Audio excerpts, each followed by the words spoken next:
What's up, historians, ranters, and fellow Magic dorks? The Historic and Explorer format are MTG Arena's eternal formats, meaning that they have access to a large amount of cards on the client. And when we're talking about Historic, every card on the client. So I can totally understand when people tell us they want to play these formats, but it's just too costly to get into. But fear not, Mana Rant is here to the rescue with a few of our favorite new budget decks for the Arena Eternal formats. Coming up now on this week's tightwad, penny pinching, wild card hoarding episode of Mana Rant.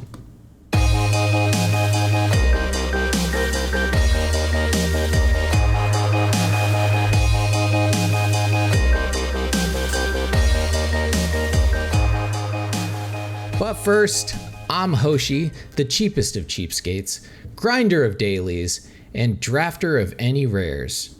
Seriously, people, I'll do anything for those sweet, sweet wildcards, even Z-jobs. If you don't know what it is, you can't afford it. That's right. And you are listening to episode 94 of the Mana Rant podcast, where, as always, I'm joined by His Holiness, Drunken Dork. And by holy, I mean he probably has holes in his brain, which is pretty apparent if you've ever had a conversation with him. We have Drunken Dork. What is up, everyone? Yeah, I'm dumb. That's all I gotta say about that. Yeah, if you've ever listened to the show or watched, you already know that, though. Well said. And finally, the internet might be raging about the new live-action Little Mermaid movie coming out, but here on Mana Rant, we also have something under the sea, something deeply disturbing. Our own merfolk, Little Mermaid himself, Michael Apollo. Part of your world. Yes, I am the merfolk princess. No. I am the true Little Mermaid, and that is a reference because I made a merfolk video. But yeah, dreams aside of what I really want to be. What's up, everyone? Dude, we had 3 subscribers downloading our podcast, and we at least lost one of them. All right, from that little song and dance you just did there. Absolutely. I thought you sounded beautiful. Anyways, welcome back to the show, and thank you for joining us. We're the Mana Ranters, and I know, we've got some new listeners. Yeah, thank you guys for joining us. We have been doing this podcast for about 2 years now, and we've known each other for over 20 years, and we've been playing Magic forever. We're telling stories, on the last couple episodes about how we got into Magic and stuff for you new listeners that don't know any of our backgrounds. But this is the Mana Rant podcast where we talk about everything in Magic the Gathering, but mainly focus on arena stuff. Our show moves through the segments of Magic, with the main phases being our main topics, and today that's going to be our budget decks. But if you just want to hop around through the episode, we will have timestamps in the description below if you want to skip some stuff. So let's just start off with the first phase of our show, which is going to be the Untap phase.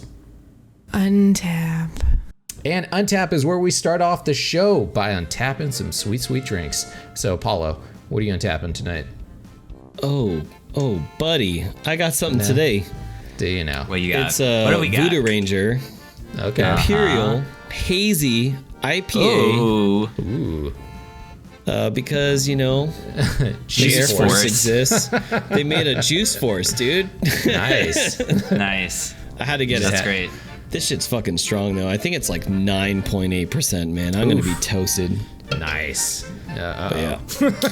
How many variants are there of that beer specifically now? I feel like a lot, dude. Yeah, I feel like you go to the store and there's 30 different versions. What's it called? Voodoo Ranger, right? 30 different versions of Voodoo Ranger. It's from New Belgium, and they're as soon as I walk in, they're like, "Oh, we got you, bro. We got the new one for you." We slap some new art on the same drink, and you're like, "Yeah, exactly, yeah." Yeah, sold. Dig it. Sold. I like it. Nice, dude. All right, Drunken, what are you untapping? So today, I didn't really have anything in the fridge because I drank it all last night. So, my wife and we did Korean barbecue last night. I don't know if you guys ever do Korean barbecue, go to places, but love it. But Terra is like the new like popular beer they have in Korean barbecue places. Like there's some type of like exporting thing that happened with height. So they started bringing in this other beer that's Terra. And anyway, that's what I'm drinking tonight. So it's like a Korean style lager. Oh, okay. Hell yeah. Nice. So it's like tiger beer or something like that. It's like Hyde or Cass or okay. Yeah, it's good. Sang. Yeah. All right. Nice. I am drinking some Shipyard Pumpkinhead. This is one of my favorite like seasonal beers. There's a lot of pumpkin beers that are floating around this time of year, but this is by far my favorite one. Nice. Yeah, like they've been doing this, they've been making this one for a long time, and then it got popular and it exploded, and there's just a bunch of shitty ones that they made. And so they just started selling it in my area again. I couldn't find it for a couple years. I also got this pretty sweet Stein at some Oktoberfest that I went to this weekend, so pretty stoked to be drinking some out of this. So nice. Do the boot, bro. Yeah. All right. Cheers, boys. Cheers. To a good episode. And with that, we'll move on to our Upkeep. Upkeep. Get ya Upkeep. Sweet. And our Upkeep is our Reddit rant segment, hosted by Michael Paulus. Take it off. All right. So Reddit rant is where we. What's that? I said don't take it. Oh, you don't want me to take it off. Okay. I said take it off. Don't take it off. Take it away. Good save there. Because I was about to, man. I was about to. You're like, all right, and Reddit ran is sorry. Oh. Then there goes the other two subscribers. Yeah, there it is. All of our new 4 subscribers gone, just like that, all because of me. So Reddit rant is where we scour the internet for the troubled, the confused, the angry, because Magic is a game of passion. And it brings a lot of frustration into all of us. And the internet just kind of has a really great relationship with that. So this Reddit rant is going to be in the subreddit of Magic Arena. And it's going to say by A2 Soup. Beware Painlands. Plus double pressing Q to check total mana. I don't know how common this is.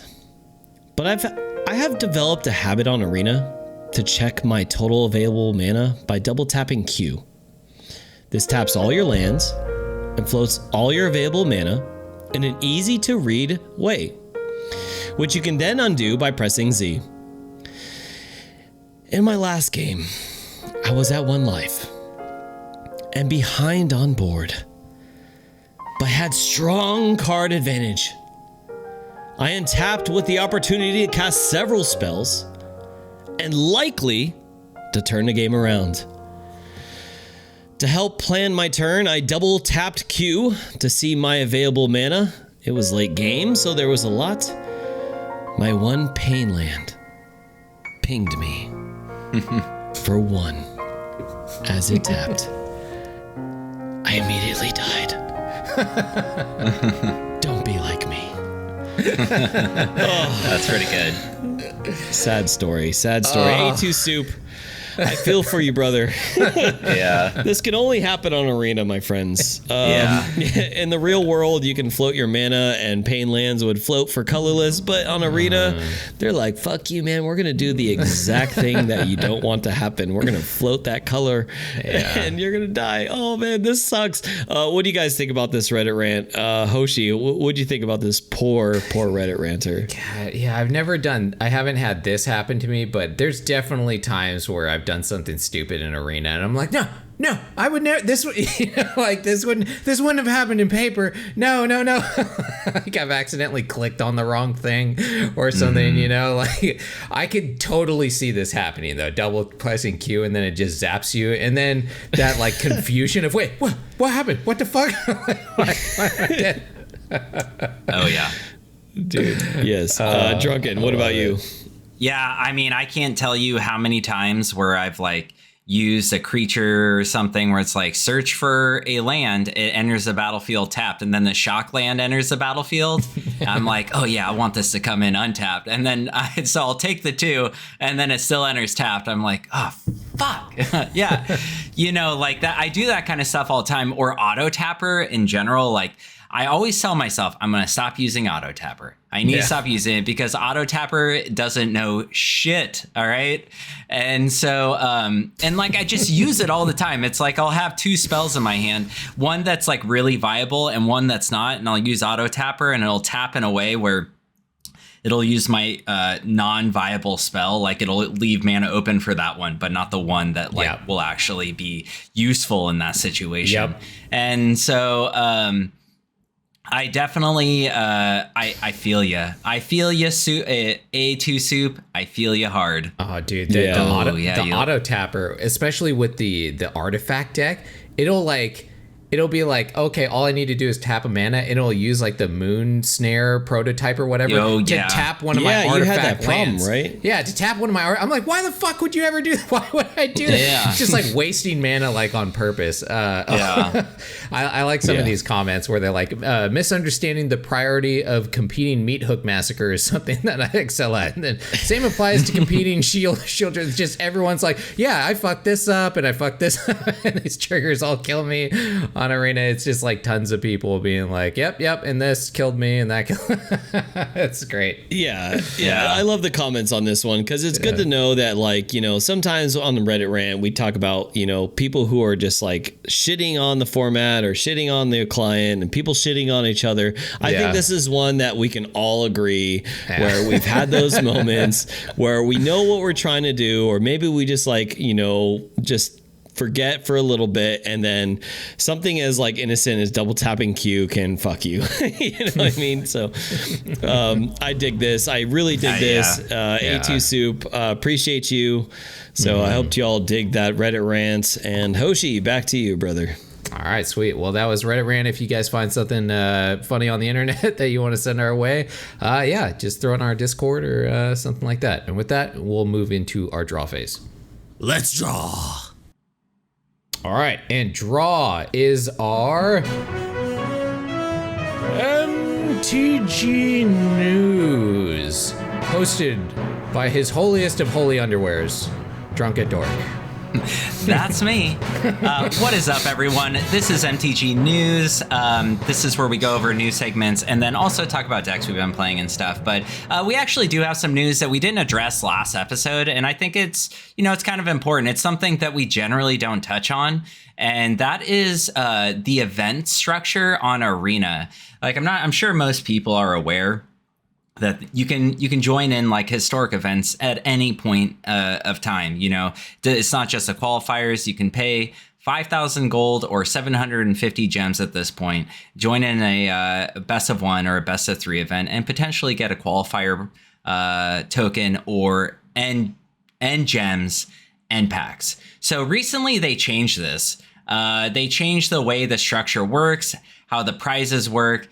And honestly, it's gotten a little worse in some aspects and a little bit better in others. So I'm going to use the MTG Arena Zone article here. And from Kirsten or Kirster Lewin, I don't know how you say this name, who wrote this article. Nailed it. Yeah, I know. I'm pretty sure I got that right. Wicked smat. And so anyway, they go over this. And so in best of 1, the way they changed this, I'm not sure exactly how the old way was, but now you get it's 5,000 gold to enter or 750 gems. And you go best out of 3 or 2 losses, or 7 wins. And you could potentially win 500 gems and 3 packs and a play and 1 play-in point. And then there's a best of 3, which has actually gotten better. All right. And that is where it's the same thing, except you can win 1,000 gems, 3 packs, and 4 play-in points. So this is where it gets really good, is these play-in points are pretty valuable, and it's actually what really works here is they break down the numbers in this is so the way the old way was, where you had to be in the top 56.7 in best of 1, you had to like have a 56.7 win percentage to break even. Now you need a 66.2 win percentage to break even, which is significantly higher, which sucks. Yeah, right? Like that does suck. That means you have to be pretty fucking good. And that's what they really touch on in this article, which we'll put the article in the show notes below if you want to look at it. Is that like to play in these events, you always had to be a pretty good player. But you just have to be that much better of a player. So in the old constructed best of 3, you had to be at a 53.4, and now it's a 64%. But the payout is significantly better at the 64%. So that's why they say like best of 3 is really the best way to go if you're going to play in these historic events. Do you guys have anything to say about this? Sorry, I talked a lot right there. No, I remember people talking about back in the day that this was the best way to get all of your cards when a new set came out, was to just run through these events, because they if you did good, like the payout was fantastic. But then something happened a while ago where everyone was like, oh, I'm not doing these anymore because they changed the payouts of them. I wasn't doing them, so I wasn't sure what the actual change was. But now it looks like they've made it even worse. Potentially, so yikes. They made it better, so it's better now than it was. I get, like, in some aspects, like the best of 3 is better for sure, but yeah, the best of 1 is almost like, it's you gotta have a really good fucking deck, and you gotta be pretty damn good to be able to be profitable in the best of 1, and lucky. You know, that is like you gotta go that first. Is a major thing with best of 1 is you do have to have luck in that. Yeah, you gotta go first.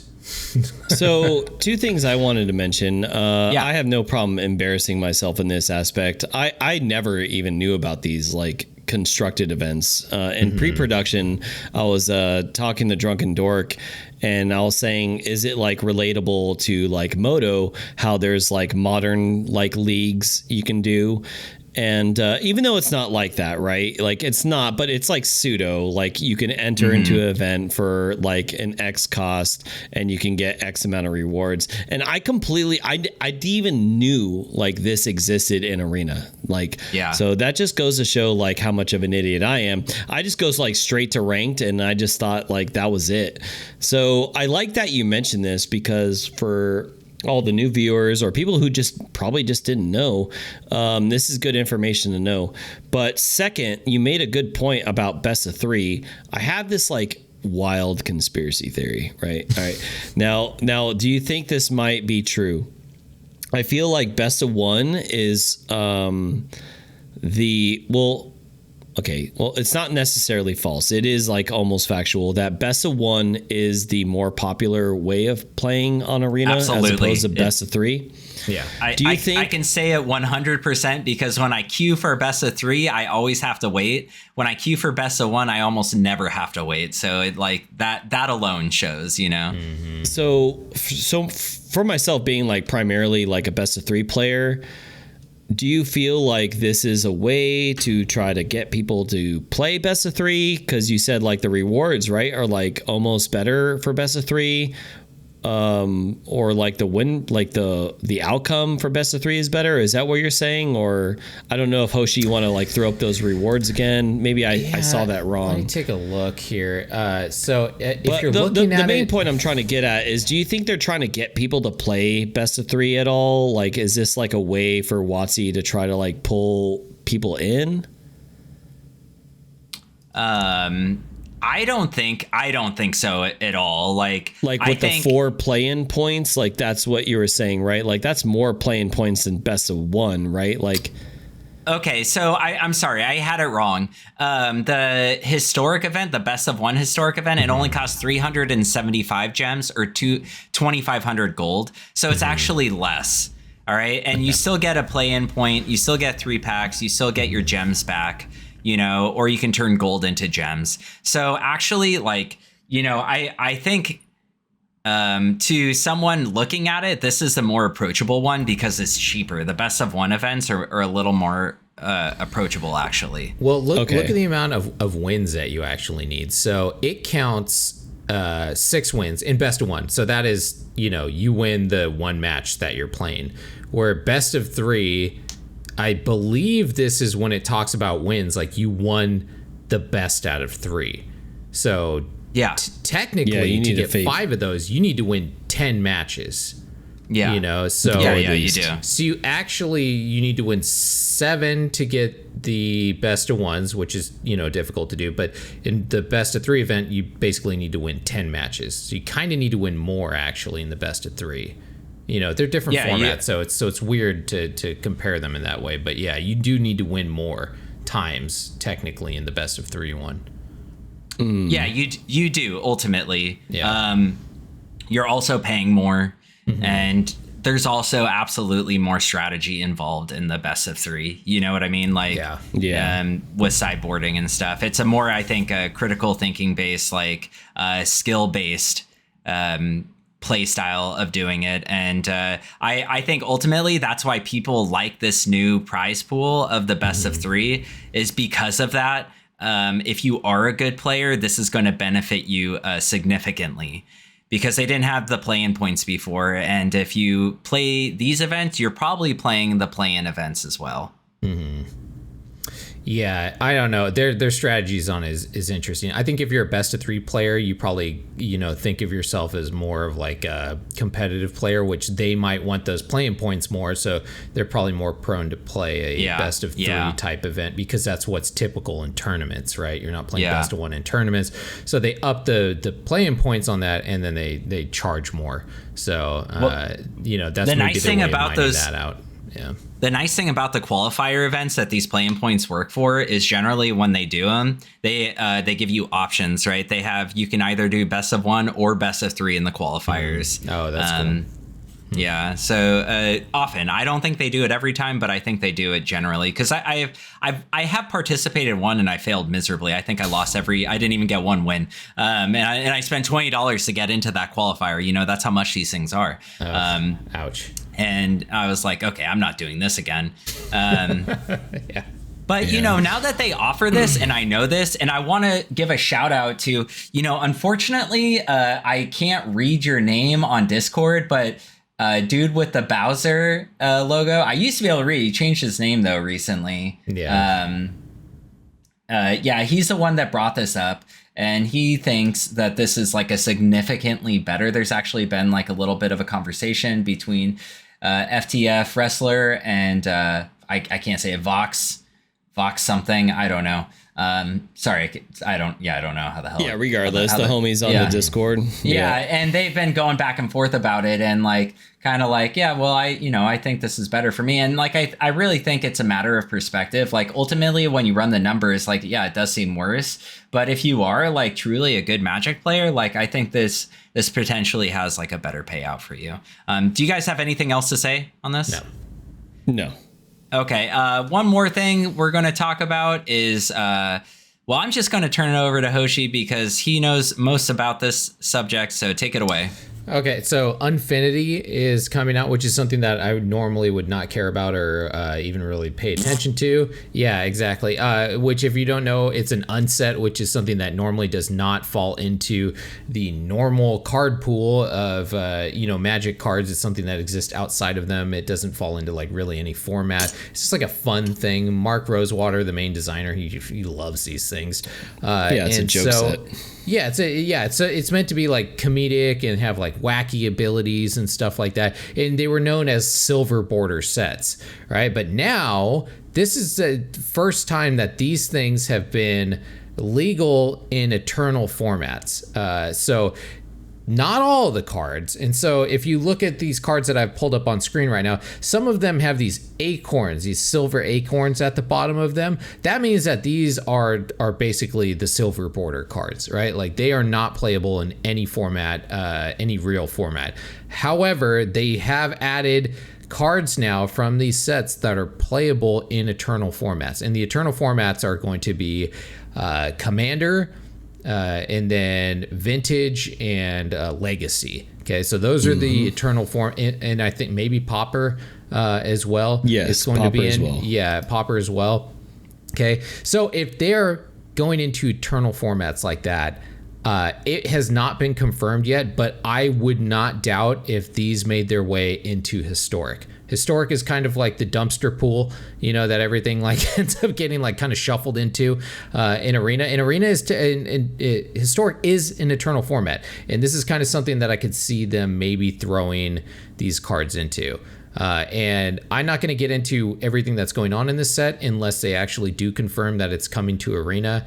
But just for now, I just thought I would throw that out there for you guys that, hey, this is a potential thing that we might see. And that could either be a good or bad thing. And we'll talk about that if it actually turns out to be a thing. Yeah. So I think the only reason they did this is for Commander. Commander is the most popular format, and people love doing wacky shit on Commander, and I think that's really the sole purpose of them making cards legal in certain formats is for Commander. It's money. Yep. It's because people weren't buying them. People weren't buying exactly. The only reason that people bought these things is because they had the most beautiful lands, right?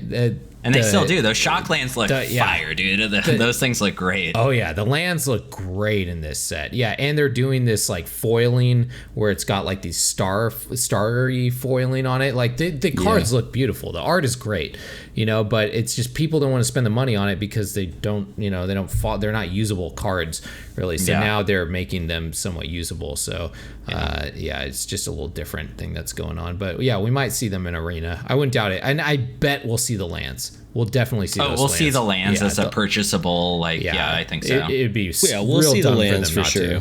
Yeah. They'll get my money. Absolutely. So, but we might see them pop up.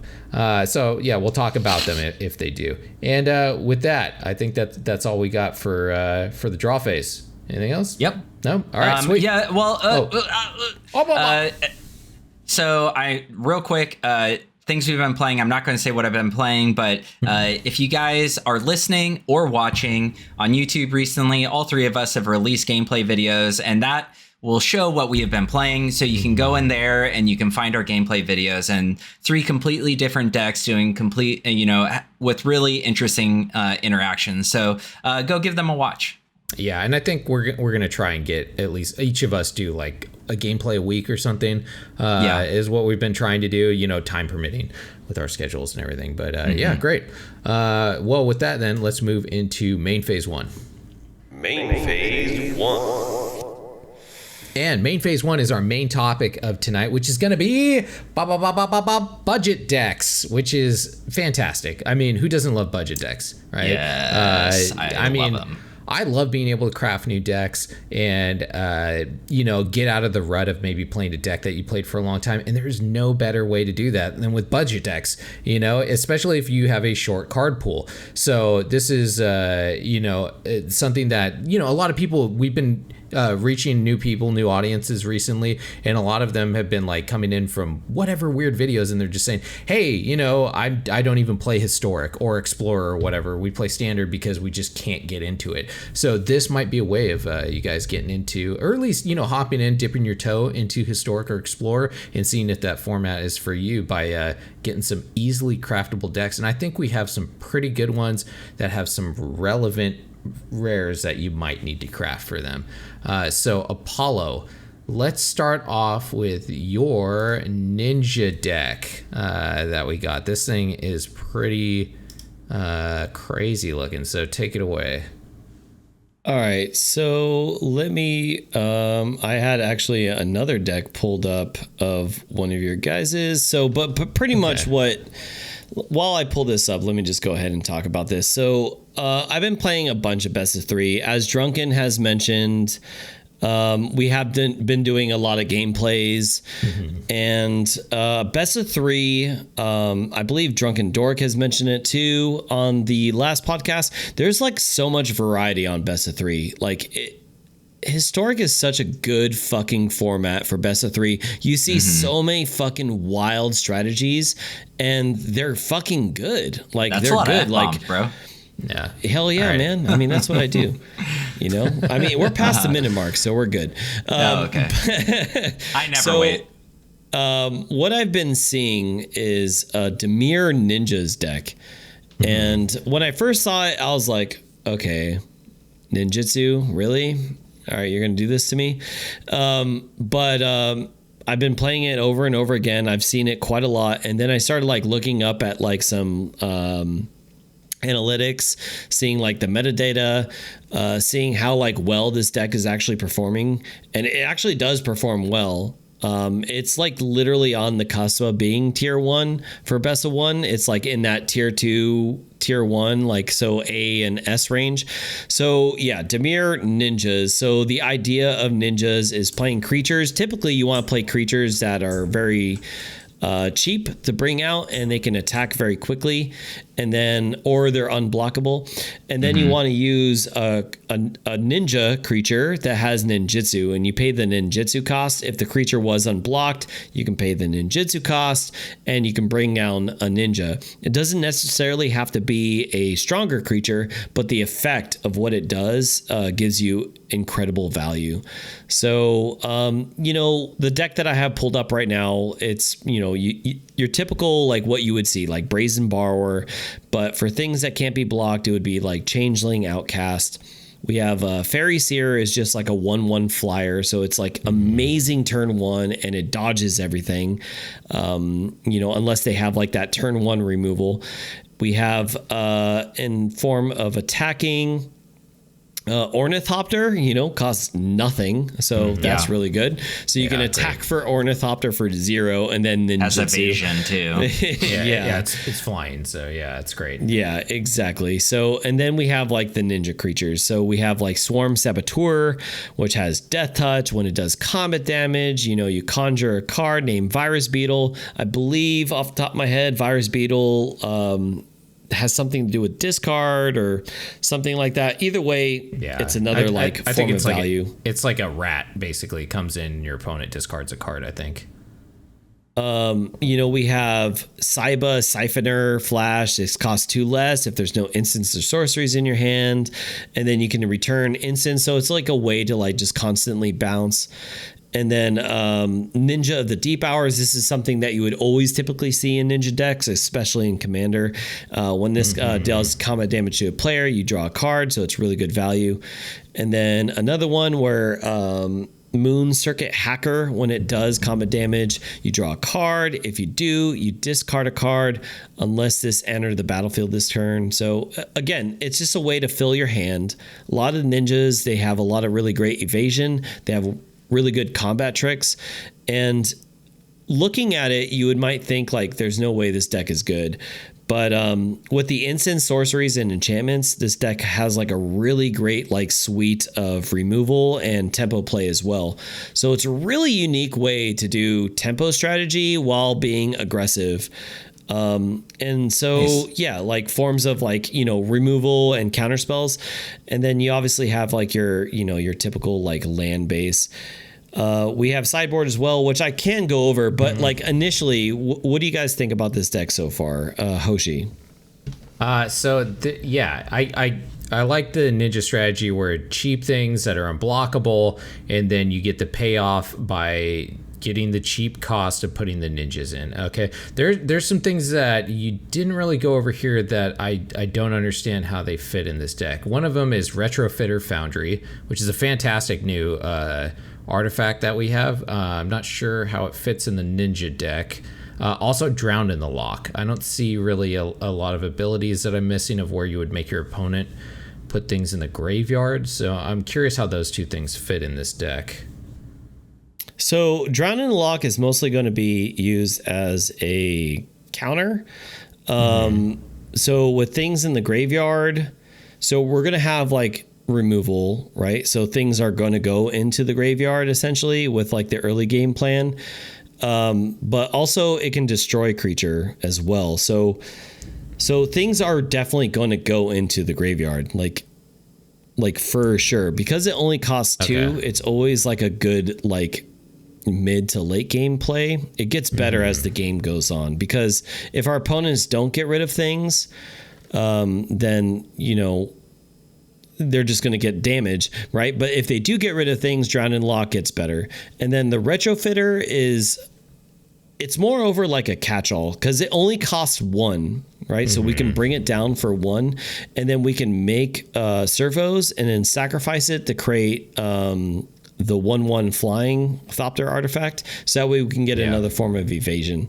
So if they do things where they would say they Supreme Verdict or Wrath of God, right?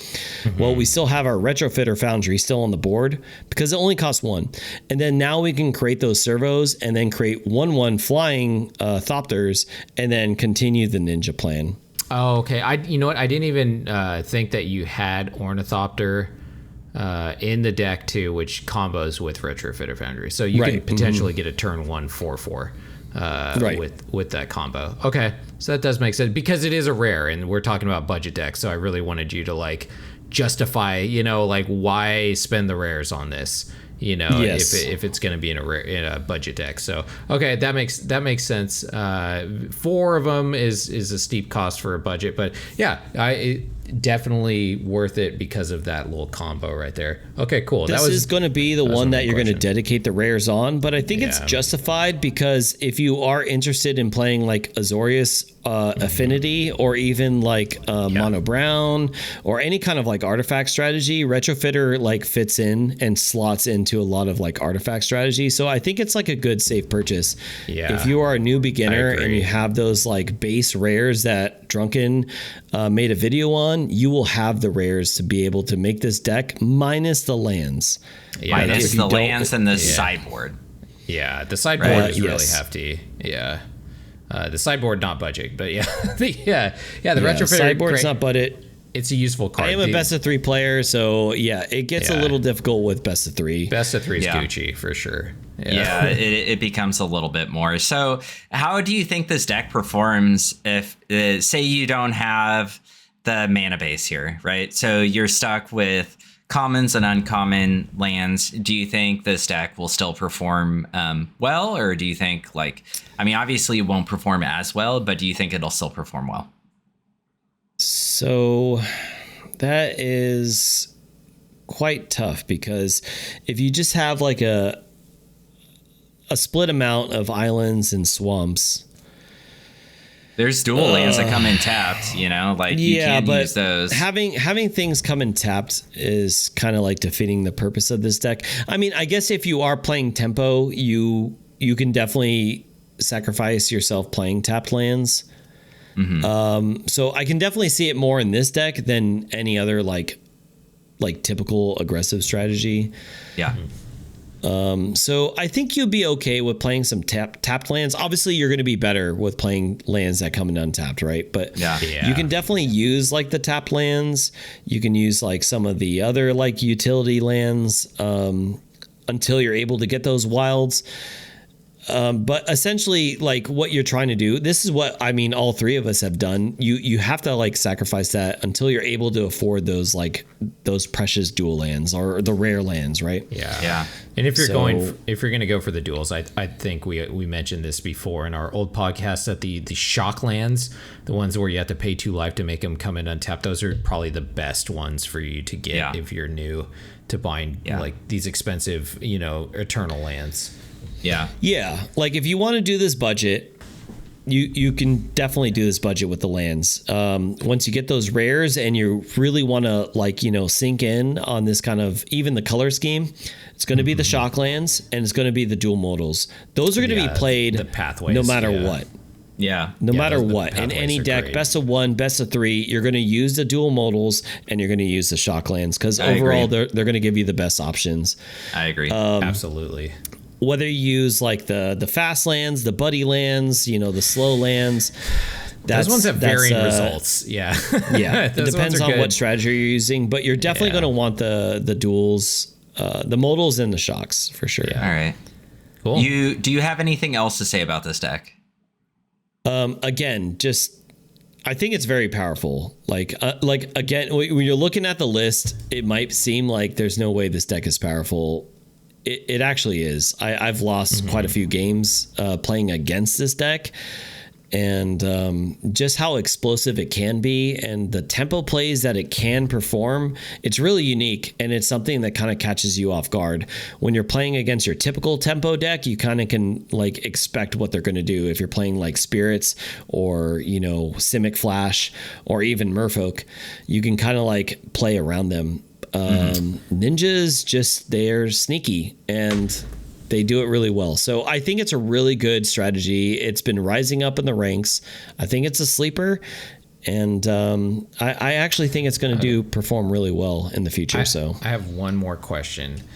Since there are 2 mythics in this deck, and this is a budget deck, right? So justify the Saiba Siphoner, since that is a card that I don't think is really usable outside of a ninja deck, and they are rares or mythics. So do you think that these cards are necessary to craft in this deck?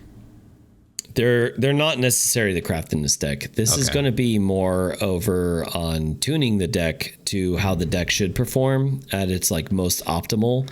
You can definitely get away with getting rid of Saiba into something that can slot in that fits more. However, I will say that if you are new to Historic or Arena, you should be able to have these mythic rares, or even if you've been, rares are going to be the ones that go quickly, right? Like at least for myself, mythic rares are always in my back queue. So if you want to justify it, it's just going to make your deck more fine-tuned. Maybe 2 Brazen Borrowers might be better though, right? Because if you're new, right? Because then Brazen Borrower is a more ubiquitous card, I think, right? Absolutely. Yes, because Brazen Borrower fits into so many strategies, whether you're going into control, tempo, whatever, and it's just like a great catch-all. I mean, I've said it in my Merfolk gameplay. It's just such an amazing tempo play. And it's a rare that you should or a mythic. I'm sorry. It's a mythic that you should definitely have. Like you should definitely have Brazen Borrower. So if you don't want the Saibas, you can definitely slot that in with more Brazens or something that maybe fits your meta or something that you've been seeing that I'm not mentioning here. So sweet, man. Yeah. Cool. I like it. That's a cool deck, man. All right. Next, Drunken Dork. Let's take a look at your budget deck, which is a classic budget deck, mono red. Yeah. So I chose mono red. I did a beginner's guide to Arena, and in that, I basically made an entire new account. And I started from square one. And after you go through the tutorial and you do all of the pack codes, you end up with about 9 rare wildcards and 3 mythic rare wildcards. So that's kind of where I base this off of. Where would I start if I was a new player? And I actually think Arena or Historic is probably one of your best bets. And I say this in the video because Historic is an eternal format. And these cards will almost never go away, unless they go into the banned and restricted list, which I don't think any of these cards I picked it. So let me go over the deck. This is mono red burn. It's kind of got a sub Wizards theme, although that's not intentional by any means. It's just because a lot of the mono red cards in this deck are a lot of the Wizards are just good mono red cards. I mean, so as far as my rare wild cards go, I have 4 Dreadhorde Arcanists and 4 Soulscar Mage. Now I really like this deck because those are the only rares in the deck. And these are incredibly ubiquitous cards. You see this in red. You see this in red blue. You see this in red black. You see this in 3 color decks. Boros as well. Yeah. Yeah, Boros. You will if you craft these cards, you can use them forever, and they will almost always be good. Even as newer cards come in, the spear. What's a Monetary Swift Spear. Yeah, Monastery Swift Spear. I still think these cards will be used. Dreadhorde Arcanist is just a bomb, and so these 2 cards are powerhouses, and they do a lot for the deck, especially Dreadhorde Arcanist. Then out of the new cards, because I want to put something new and shiny in here from Dominaria, I did a Electrostatic Infantry, and this card is proven to be a bomb. It's really good. If they don't get rid of this quick, this deck it's filled with instants and sorceries.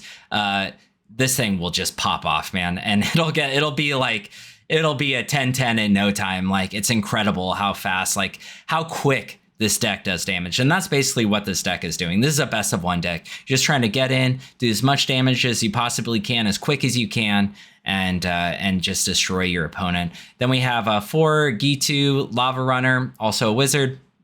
incredibly good card. And then as finally for the creatures, we have Thermo Alchemist, which just, as you're casting instants and sorceries, it just does unspeakable amounts of damage. And then we have Hoshi's favorite card, Kumano faces Kakazan. And this is just an incredibly good card. A lot of value here for 1 mana. Light up the stage for card draw, lightning strike for damage, play with fire for damage, skewer the critics, which could be interchangeable with the wizard lightning. And finally, we have Titan Strength, 17 Mountains, and 2 Ramenup Ruins. So it's a pretty basic deck, but this deck will bring you far, I think, in on the ladder. So what do you guys think? I'll start with Apollo.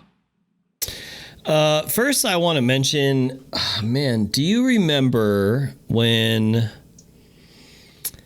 it was at the time when we all went to Vegas during like EDC weekend? I don't want to get too much into it, but you were playing mono red at the time. You and I were like heavily talking about what we're playing in tournaments, and you were playing a strategy that was very close to this. I honestly think I want to ask you this, because this card was out at the time.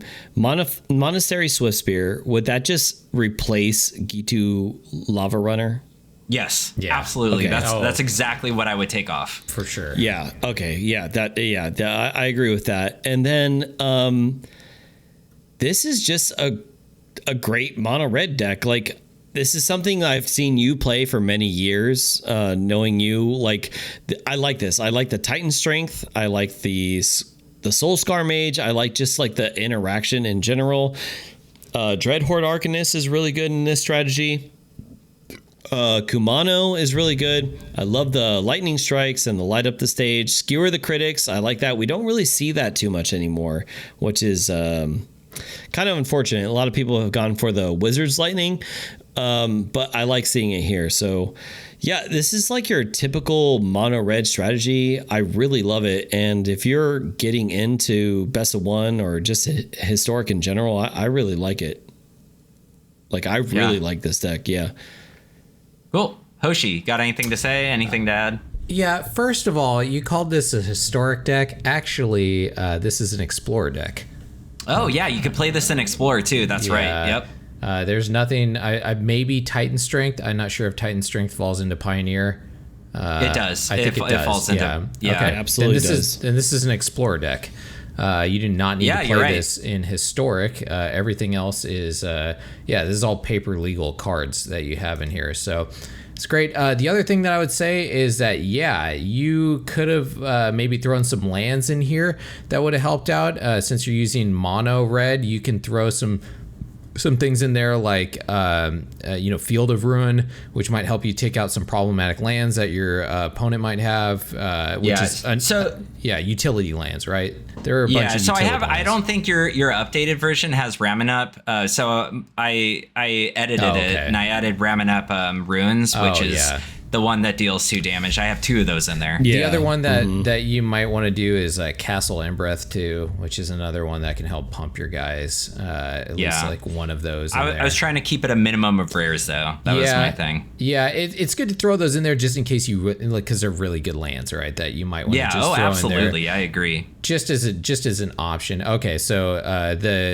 the one that we'll have in the show notes will have an updated lands on there as well. Well, okay. Well, then that's a good segue. Then, Drunken, what would you do to upgrade then? Like, let's say like budget wasn't an issue. What would you do to maybe like improve this deck then? Definitely the castle whatever. Embereth, I would put that in. It's really where the lands they start getting they start adding to this. I actually would change this completely, and I would make this Rakdos. And I think this is a good starter for that. I would make it red-black and add in like Thoughtseize and like kind of change the deck up, but at the same time, kind of like Rakdos Rock or something like that. You know what I mean? Sure. Like all less than 2 converted mana costs. That's what I really like about this. Is like the base set. This is why I call it a starter deck, because you can really you can take a lot of these cards and you can move them around and put them in so many different things, and they're just viable cards, you know, and that's what I like about this more than anything. Yeah. I do like the trample guy too. Watching Hoshi's Wizards deck, dude, it's insane that these red cards have fucking trample, dude. Yeah, I love it. Yeah, it's crazy. Damn, that is so powerful. Yeah, that one's really strong. Insanely powerful for this kind of strategy. I very much considered putting him in the deck, but I wanted to limit the amount of 2-drops. It's very close. He could easily be slotted in there though. It's good, and it's consistent. That's the thing about these mono red decks like that. Yeah, is very that consistent. They're just they're doing one thing, and they're just going face and hitting, and it's not a crazy hard. You can tell when your time is up with this deck. It's usually very intense at the very beginning of the gameplay, and then if control manages to stabilize, it's usually pretty obvious when you're gonna lose with this deck, which is one of the nice things about it too, is especially if you're playing best of one, this is something where you can crank out some games really quickly and then just move on to the next one. What's funny is what's something I like to notice about Magic in general is when you're comparing hyper aggro, mid-range, control, it's just the variance in the play sets, right? This kind of deck, you like you just said, right? You want that consistency. So you're going to want 4 ofs of pretty much everything. You want that fucking consistency. You want to make sure whatever you're trying to do, you're going to get it. Whereas mid-range, right? Even if it's Boomer Jund or Abzan mid-range or whatever kind of mid-range, you're going to have 1-ofs, you're going to have catch-alls, and then control is even more of a variance where you might only have 1 of here, 4 of here, 2 of there. So that's something I find I love about Magic, where it kind of changes, So depending on your gameplay, for those listening, that's also very dependent, I think. So I like that, what you did here. Cool. Nice. All right. Well, then let's move on to the last one, which is my budget deck, which is one that I made a video on this week, actually, which is Explore Wizards. Now, I've been going on this kick where I look at historic decks that are very powerful, and then I try and see if they can translate into Explorer, which is a little bit more of a... usually, an easier to transition to from standard format before you hit historic. I like Explorer a lot. That's pretty much exclusively been playing it recently. And this one is very similar to the deck that Drunken Dork just showed. In the very much way that my creatures that are rare are the exact same creatures that he has, which is Soulscar Mage and Dreadhorde Arcanist. I have 4 of each of those cards because they are very good. Like he said, they're very ubiquitous. They fit into a ton of different decks, and they are a almost necessary craft for this. I would say go for the Dreadhorde Arcanist first if you're really low on rares and you just want to start off crafting 4. Dreadhorde is the better card. After that, Soulscar is very good as well. They're necessary to get. And then I'm playing an Izzet deck, which is red, blue, and it is a wizard deck, which is very close to what Drunken was playing as well. He had a lot of wizards, and so the wizards that I'm playing are going to be Gitu Lava Runner, just like he had. I only have 2 of them in this deck, and then I'm also playing Siren Storm Tamer, which is a flying pirate wizard. It's another 1-drop that you can sacrifice it for 1 blue, and it'll counter a target spell that targets you or a creature that you control. So that's very good to have in this deck because we have some important creatures that we want to keep alive, and the main one is going to be our Balmor Battle Mage Captain, which is a new card from Dominaria United. It is a 2-drop Izzet, blue and red, and it is a 1/3 bird wizard legendary creature, and it has, whenever you cast an instant or sorcery, creatures you control get +1/+0 and get trample until the end of turn. So this card is insanely powerful, I feel like, for an uncommon card. And so I have 3 of those in the deck. Since it is legendary, running 4, it can be bad. You can maybe draw too many of them. I like 3. I feel like that's the sweet spot.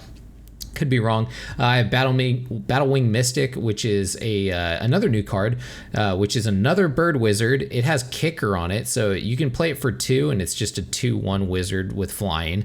But if you play the kicker for red, you discard your hand and draw 2 cards. So this is something that you can hold on to till later to restock your hand. You kind of just eject your hand onto the battlefield with this deck, so this guy can come in and give you a little bit of restock. We have Dreadhorde Arcanist, like I already talked about, and then the last wizard that we have is Adeliz the Cinderwind, which is one of my favorites. She's been in from the old Dominaria set.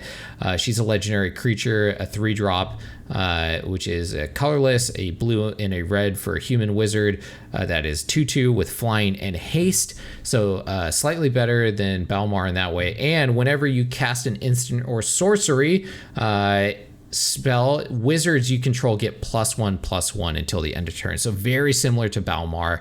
I think Balmar is a little bit better, even though this one does have haste and it gives +1/+1. Balmar gets trample, and it's for all creatures, not just wizards. So I think it's a better card, but Adeliz is still sweet. I have 2 of those in there. It's a 3-drop. It is the only 3-drop in this deck. So this is a very fast deck.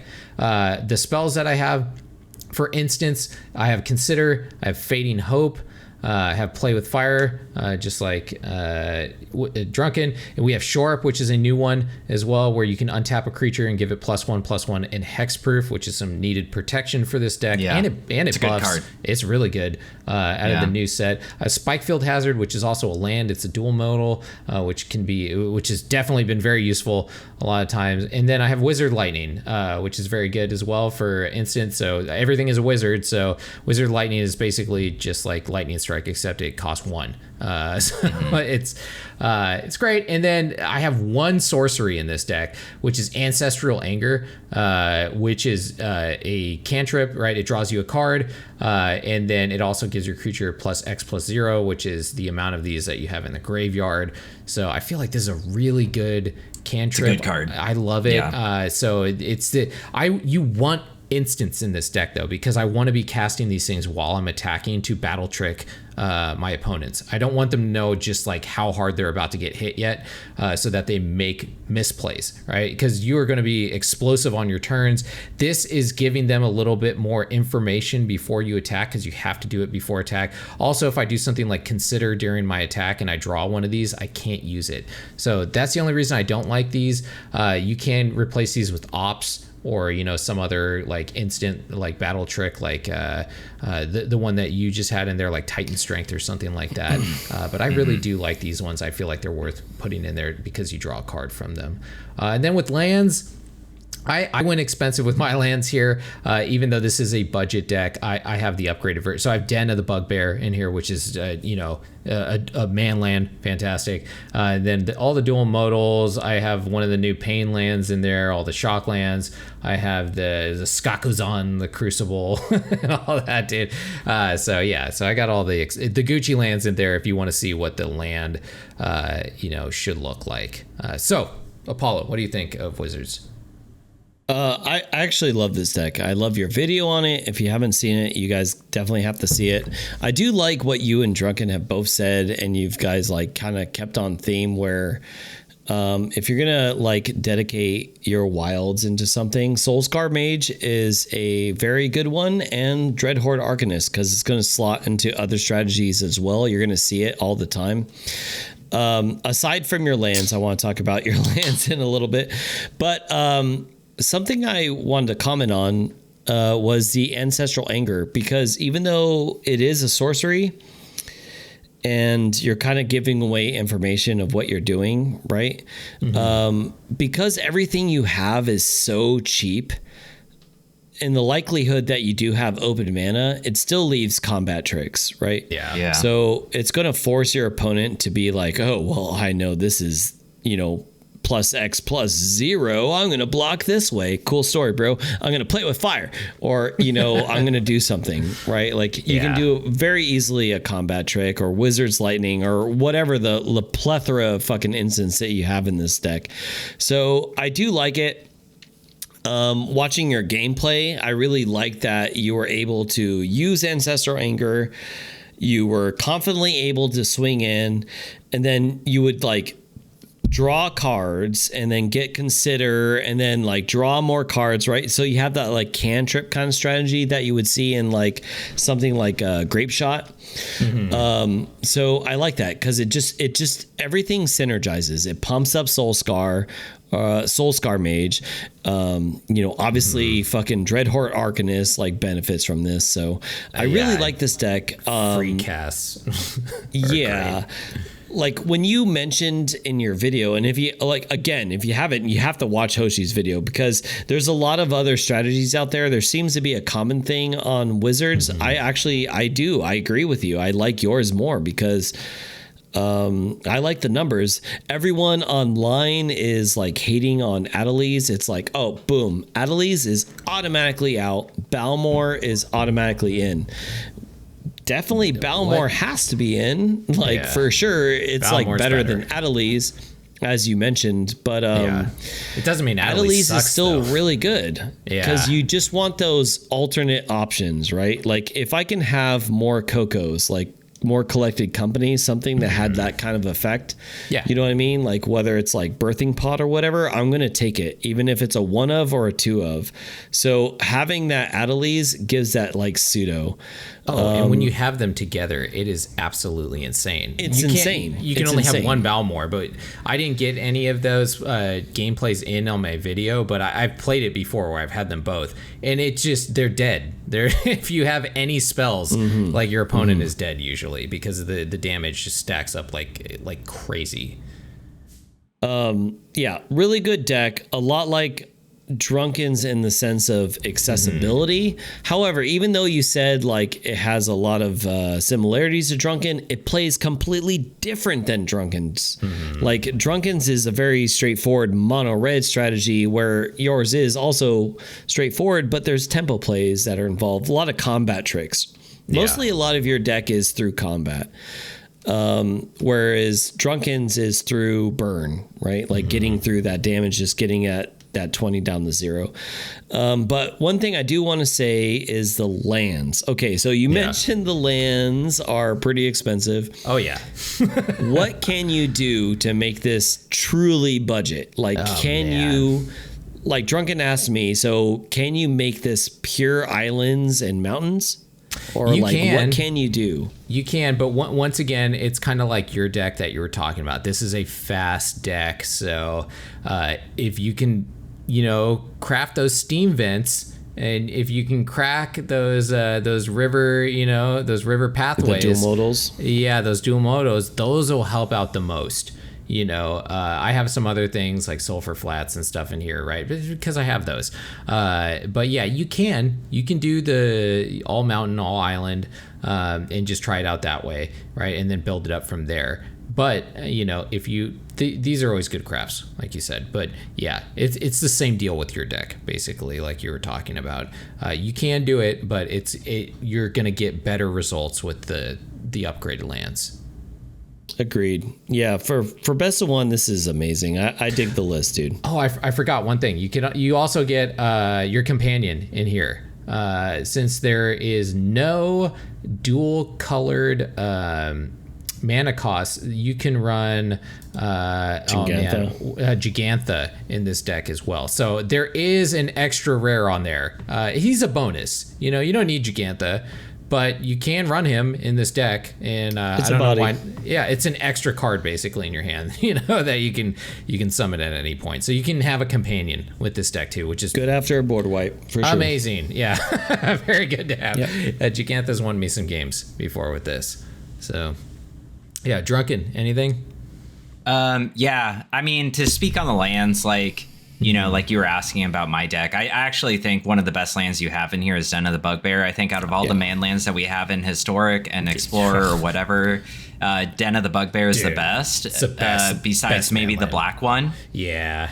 Yeah, the Hive of the Eye Tyrant is for sure. Those two are amazing. They're very good lands. Yeah, they're two really good lands. I like it.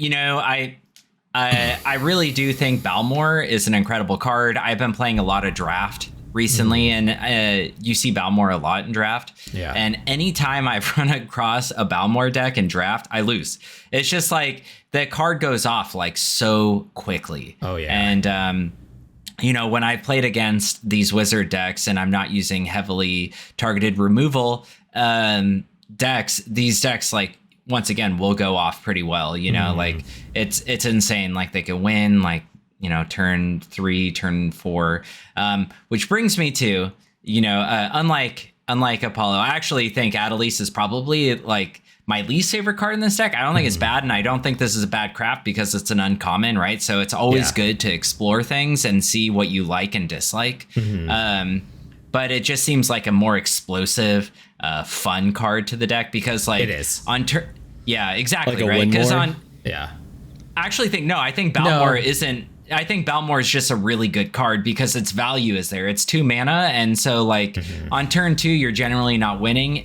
But it will win you the game on turn 3. Where Adelice won't win you the game on turn 3 necessarily. You know, you will need Dreadhorde Arcanist on the battlefield for Adelice to win you game 3. That one extra or mana, turn 3. That one extra mana in this kind of deck strategy really does hamper it a lot. Yeah, it does. It makes a huge difference. It makes a huge difference in being able to cast Adelice. Yeah, you're absolutely right. But I do like the deck overall. Yeah, and the video is great. Like Apollo already said, if you haven't checked it out, give it a check. And yeah, maybe you can. I mean, this is an insane amount of wildcards if you consider the lands. But if you have them already, or you have the spare wildcards, blue-red is always a good investment.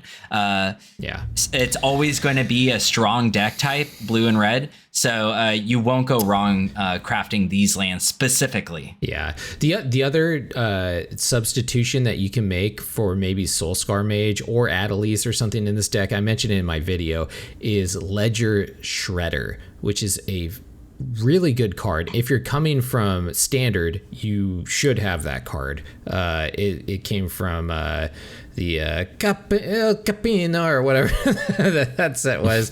El Capina? Did you just add an L to it? El Capina. Yeah. You're adding Spanish to Capina? Yeah, El Capina. That means the Capina, dude. Anyway, so yeah, Ledger Shredder is great. It can help you get rid of your extra copies of Balmor if you want to run 4 of those, right? And it's a good card because you're going to be casting multiple spells every turn. So you're always going to be proccing Ledger Shredder. It can help you dig through the deck to find the things that you need to. I didn't put it in here because I did feel like Skullscar Mage is a better pick because it's just faster. But that card's incredibly good in this deck too. It's tough to figure out. Like, I didn't want to put it in because I didn't want to add the extra rares, but you know, it's a good one to throw in as well. So yeah. And that's it. That's all I got. Bro, for definitely not budget with those lands. With the lands. So without the lands, it's the exact same rarity as your mono red deck. Yeah. That's what I put the lands in there like that to show like what you could upgrade this to with lands. Yeah. Well, it's, you know, and it's a good comparison, right? So you look at the deck I made, and then you look at your deck, and it's like, so you can build this mono red deck, and then as you get more wilds, it can eventually become this other deck. Yep. Right. And it can become Boros. Yeah, and Boros plays those cards as well, right? The Rakdos. Heroic. Yep. Yeah, it can. Yeah, like there's so many options there. Even Gruul, you can use those cards in Gruul. You know, like I think we spoke enough of that. For sure. All right. Well, then with that, hopefully you guys let us know. What do you think of these budget decks? Are there any budget decks that you guys are playing out there that you think we should add in here? Maybe we should just make a list of like our favorite budget decks, because these are just like, you know, the top ones that we like right now. There are other ones that we play that, let us know. Yeah. So with that, let's move into combat. Dorkish Combat! And Combat is our horseshit card game hosted by Drunken Dork. What is up, everyone? This is a horseshit card game. Sorry, I'm laughing because I'll tell you in a second. This is a game where it changes week to week generally, but I've been doing something consistent where we play 20 questions, and that's where I get a card, and it's up to these complete fucking morons to I'm just kidding. These two cool great guys Drunken idiots to figure out what card it is by answering a series of yes or no questions. And I'm laughing because I don't remember. For some reason, all of a sudden, I'm like, did I pick this card before? And I just don't remember. So I don't know. We'll find out. We'll figure it out as time goes on. But yeah, let's start this off. Started with the questions. All right. So do we get any hints like we did last time about it being an arena or? It's in it. Yeah, I mean, I'll tell you this. Okay. Going on with 20 questions, every card I choose will always be an arena unless I say otherwise. Okay. All right. So who started last time? I think I did. Okay. All right, I'll go first then. All right. Is it in standard? No. Okay. All right. Is it an instant? Yes. Okay. Is it in No, not. I don't want to. Yeah, I guess that would be the next least restrictive. Would be. Is it an explorer? Yeah. Yes, Okay. it is. I mean, that could also mean it's in historic, right?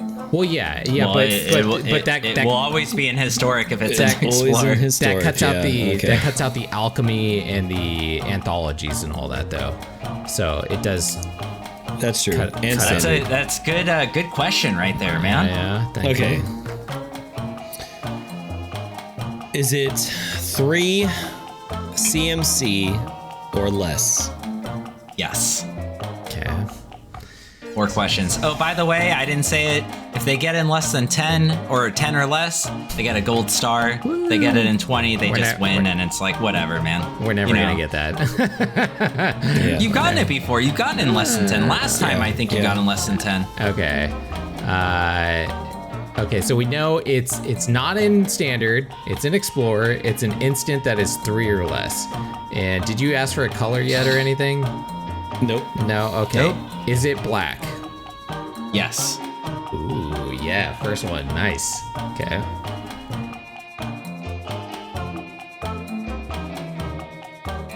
It's 3 or less and it's black. There's a lot of those. Does it target, kill, or target destroy target creature?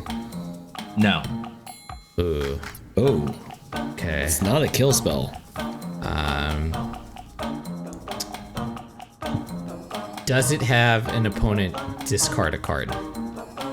No. It's an instant. That's black. Oh, okay. Most of those would have been sorcery anyways. Maybe that was a stupid question. Everyone's like, what are you talking about? What instant discard spell is there? Shit. I wasted that one. I just realized. It happens. All right. Just realized that after Does I it said have it. any Okay. other color identity? Yes. Okay, Ooh. so it could be black-green. Okay. It's not a kill spell. It's not a kill spell. Oh.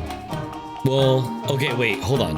Black blue I would specifically said, probably does be it kill destroy target creature? So it could destroy target permanent. spell.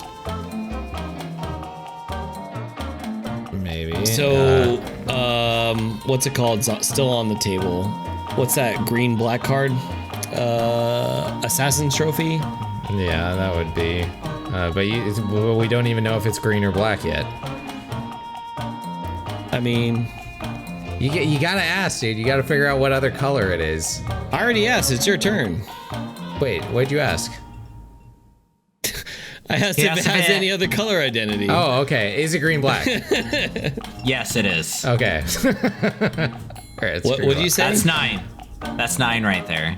It's you green say? black. It is green black. Okay, it's so it is it's green Golgari. black, okay. It's Golgari. Okay. All right, yeah, that's what I was going with. Okay. Okay, so it could be putrefy. No, well, I guess You it does said have 3 or target less. artifact. It could also be a Maelstrom Pulse right? Oh wait, no, that's a sorcery. That's a sorcery. Yeah, that's sorcery. Sorcery. Okay. All right. Assassin's Trophy. I don't think you're gonna get the gold star, boys. That's permanent. No, we're not. There's also, man. This is great stuff. Ask a question. Come on. You still have 11 questions. I think it's Assassin's Trophy, but well, ask if it's destroy target permanent then. Does it have destroy target permanent? No. All right, it's not Assassin's Trophy. That's 10. All right. Okay. All right, maybe sets or something to wear it down a little bit. So it's Golgari. So we know it's Golgari. It's an instant. And oh man, It doesn't destroy a creature. Maybe with dig up or something like that. The one that Could puts be cards. Grizzly Salvage. Grizzly Salvage. Okay, what is that? Mill. Okay, does the card make you mill?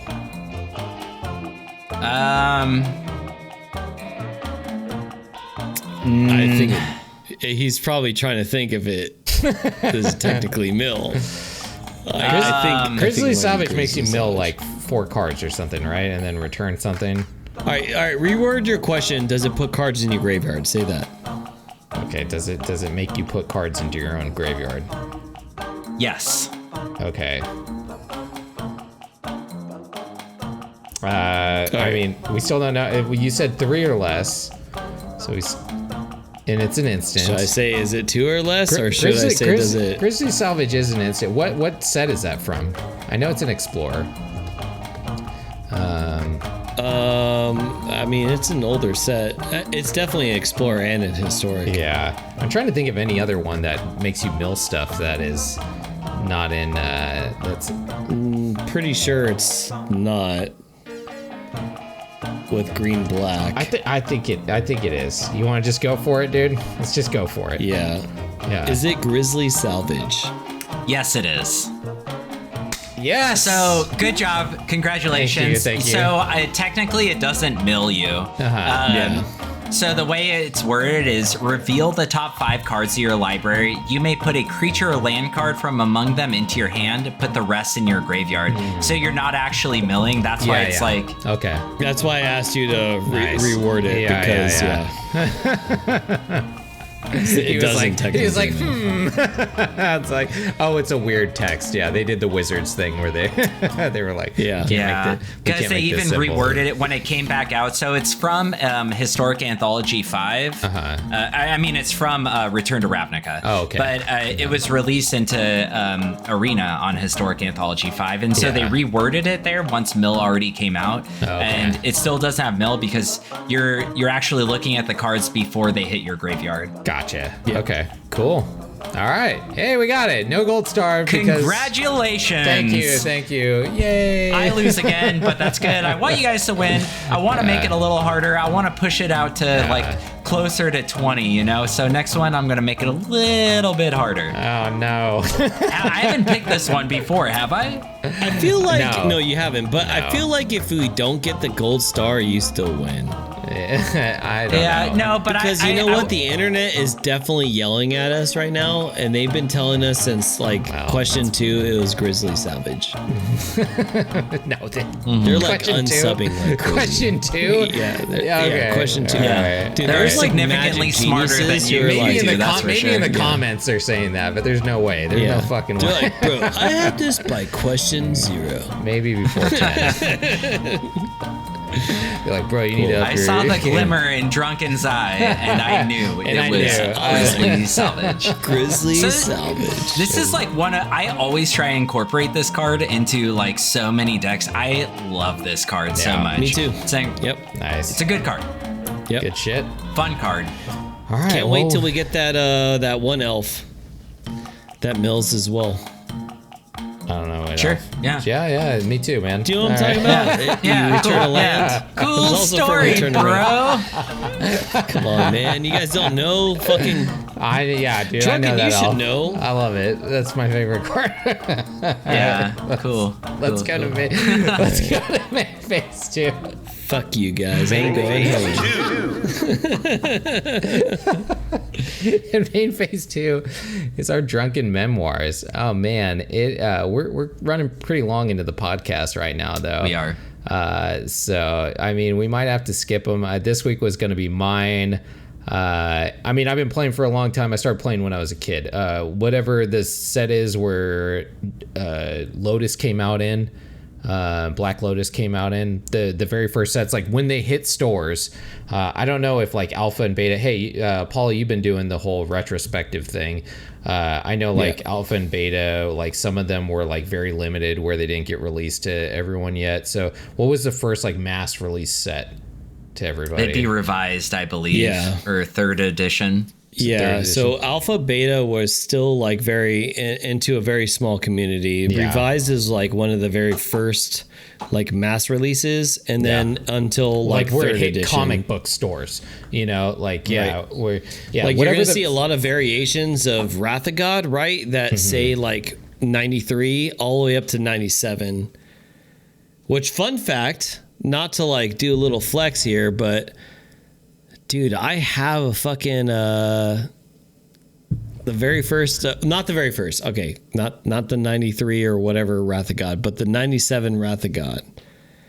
nice, dude. It's worth some. It's Nice. worth some cheese. Cool story, man. Once again, great story. Yeah, cool story. All right. All right. So drunk, Hoshi, go on. Yeah. Talk Anyways, about your so life or whenever whatever. that first release was, I was just hanging out at a comic book store that was like down the street from me, because I loved going there, and like, you know, obviously I'm a fucking nerd, so I loved comics when I was even a kid, you know, especially Predator comics that had like gore and stuff. And Predator comics were my shit. I loved those things because, you know, back then, back in my day, they didn't show a lot of like gory stuff, you know, like Mortal Kombat was like hardcore censored back then. That was hardcore shit, the first Mortal Kombat. So I was into that kind of stuff.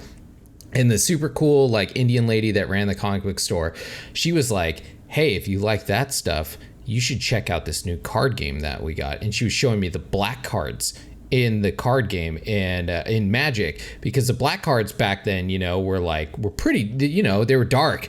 Absolutely. I loved them. Yeah. There was this like big gory mass wall thing, and I was just like, oh, that is the shit. You know, black is what got me into Magic, because like all the other cards were cool and the art was cool and stuff, but like I was just into that, like, you know, like Predator stuff back then. So like when I saw the black cards, I was immediately in love with it. I was like, I want to learn how to play this right now, you know. And my dumb was it the 0-3 skull like bone wall? Is that the one you're talking about? Man, no, there was bone wall. There was like a flesh wall and stuff too. There was like, the flesh wall. Dude.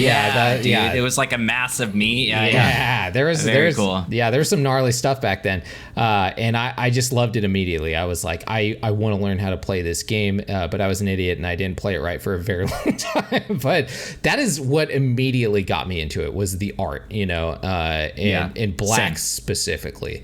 All right, so I think that's it for today. That's all I'm going to get into is just that. You know what's funny about that is when you go back and you look at the art like now, you're like, holy shit, some of this, like, no offense to the artist, but some of this art is awful. And like, I remember looking at it as a kid, I was like, oh my God, this is amazing. Yeah, exactly. Mind blowing. And then you go back and you look like, fuck, dude, there's some real bad ones, real bad ones. Don't go back. It's like, I remember Robotech. Like I like when I first saw Robotech come out, like I was like, this is like next level shit. Like there's like, this is like, it might as well be 3D. It looks so damn good, you know? And then I remember going back and looking at it again. I was like, this is terrible. This art sucks. Ruined my childhood. It just turns out all kids Never are go dumb back. as fuck, right? Yeah, never go back. Wait. Never go back and look. Wait for the history, dude. Oh, what no. was that place we used to always go to get card packs? It was like Planet 8 Ball or Oh yeah. I know which one you're talking about. The one in Torrance. It's still there. It's still there. It's still there?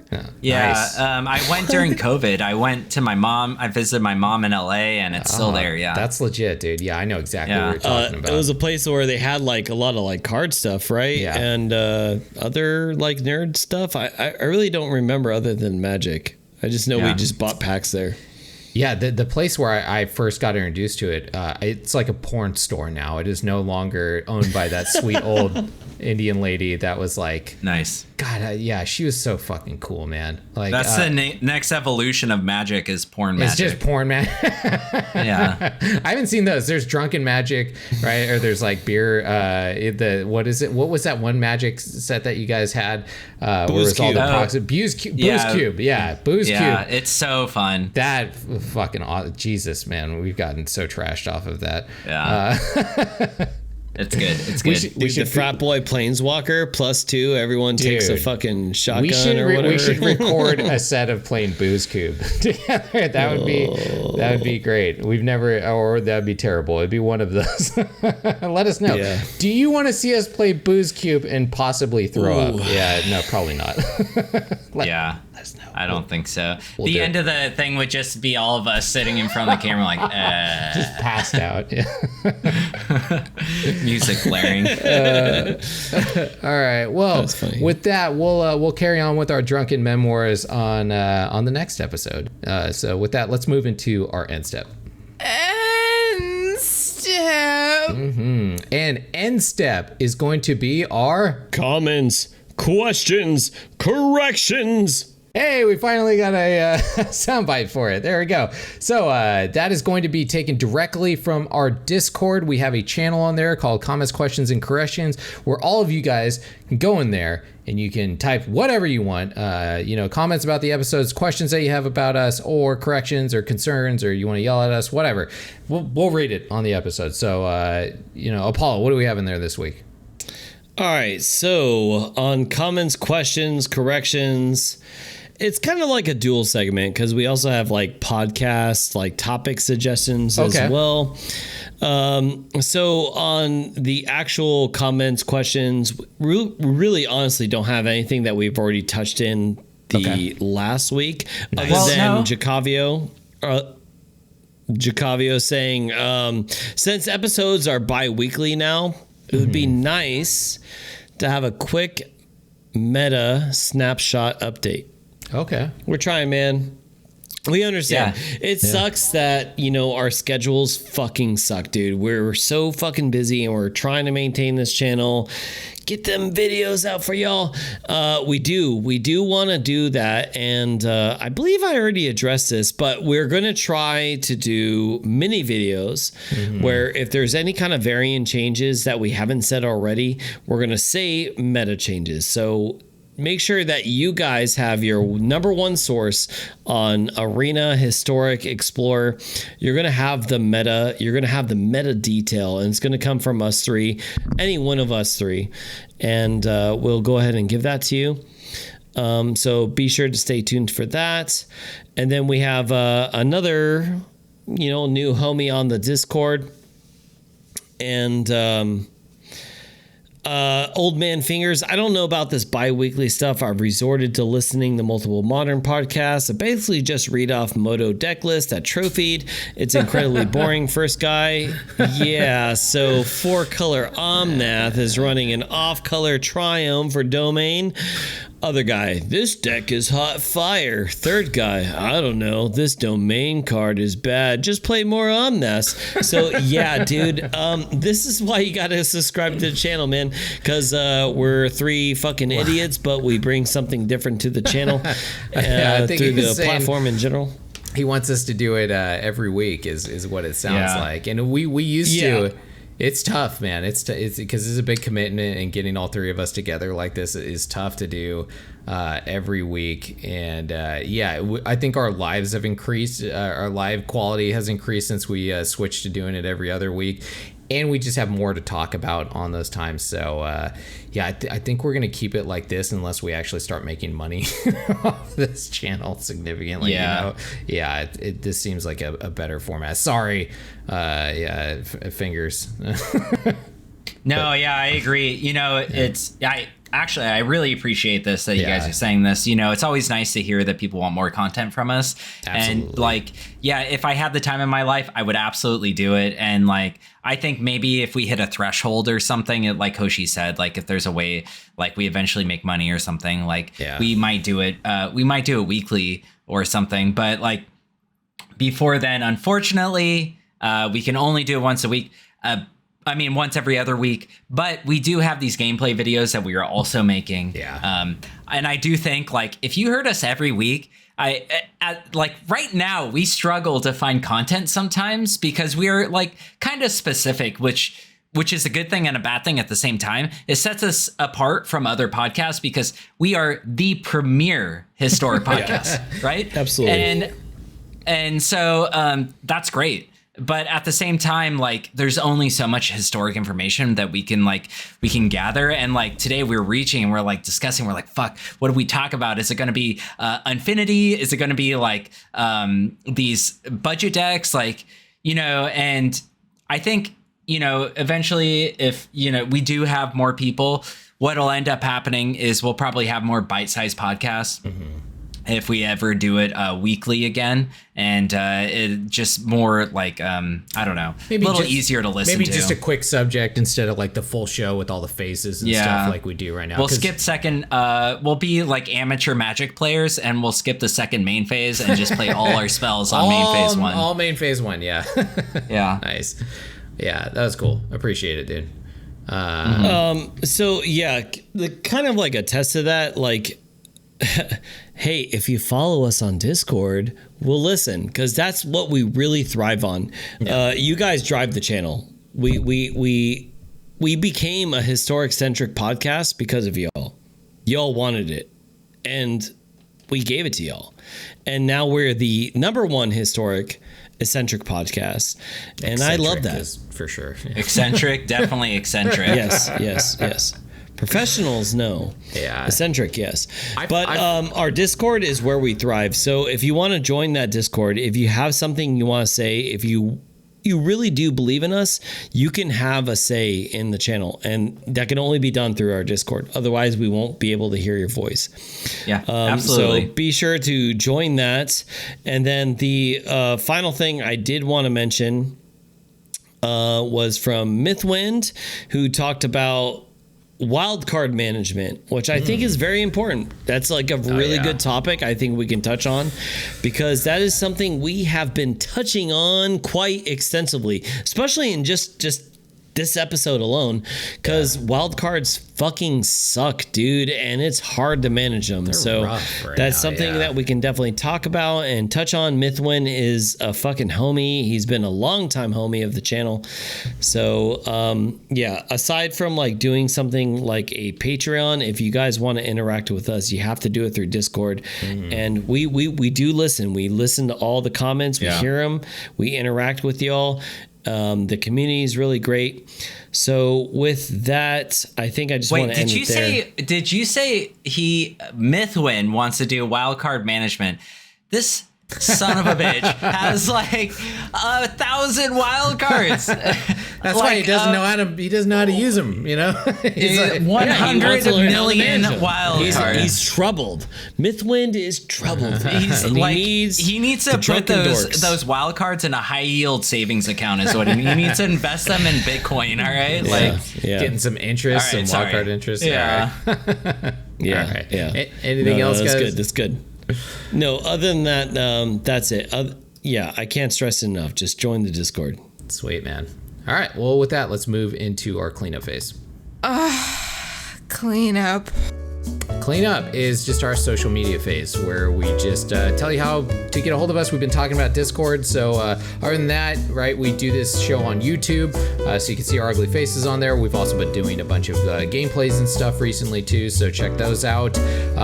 We also are on all the podcasting. So if you found us on YouTube, you can take us on the go, right? We're on Spotify, iTunes, all the stuff. If there's a podcast thing, we are on there. And then we also have an Aether Hub where we put the decks that we were just talking about right now. So you can check out that Aether Hub account in the description below as well. And with that, let's just move on to our final stage of the show, which is the discard phase. Discard phase. Drink 'em up, boys. All right, discard is our final phase of the show where we have been pounding drinks like idiots every end of the show and say our final goodbyes. So, Drunken, any final goodbyes?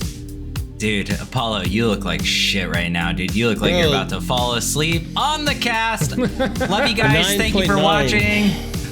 Apollo. Oh, no, sorry. Go on. Always appreciate everyone who participates too.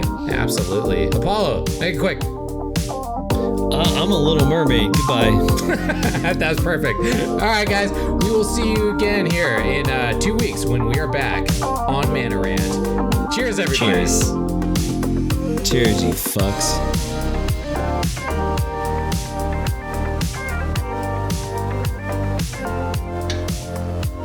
I finally got to drink some beer this time. Oh man, feels great. None of this non-alcoholic bullshit. Oh, yeah. I like how fucking Hosh is like, Apollo, hurry it up. Like, and he's the fucking number one fucking ranter telling me to fucking hurry up. Dude, so you still have the old That 9% is hitting you, huh, Butler? dude, yeah, you are rambling hard this episode. You want to fight, bro? You want to fight? You hear my dog will fight you, bro. Did you hear that?